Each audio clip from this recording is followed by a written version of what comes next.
Donc, je suis Alain Ray, directeur d'école dans les Bouches-du-Rhône, à Roquefort-la-Bédoune, une école de 12 classes en élémentaire, et président du GDSID, donc qui est le groupement de défense des idées de directeurs d'école, donc une association professionnelle de directrices et de directeurs d'école.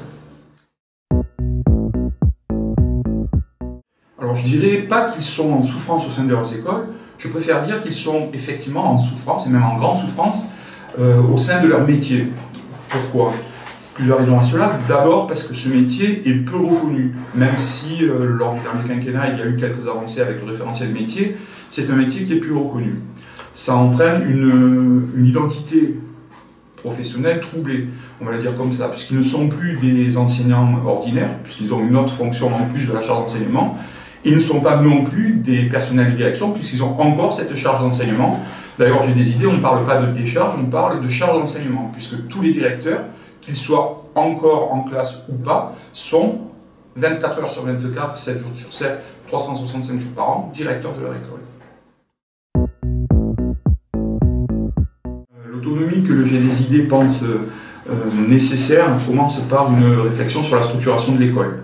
Puisqu'aujourd'hui, pas de forme juridique, donc difficile de penser l'autonomie tant qu'on n'a pas réglé le problème de la forme juridique. Quand on parle d'autonomie aussi, il faut être prudent. Quant à la thématique autonomie, ça peut être une autonomie administrative, ça peut être une autonomie pédagogique. Nous, on pense au GDSID qu'il faut effectivement un mélange des deux, puisque l'autonomie ne peut se concevoir que si elle va permettre aux écoles d'être plus efficaces pour la réussite de leurs élèves. C'est l'objectif premier que nous poursuivons et que j'espère tous les enseignants de ce pays poursuivent.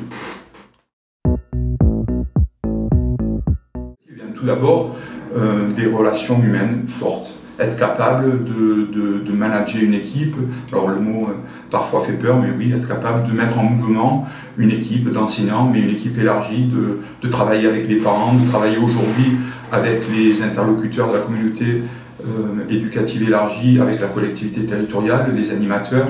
Le temps périscolaire est un temps qui aujourd'hui doit être pris en compte pour un fonctionnement global et efficace de l'école. Donc il faut avant tout des qualités humaines qui permettent, dans une bienveillance et une écoute, de faire travailler des gens qui sont dans des statuts et des professions différentes.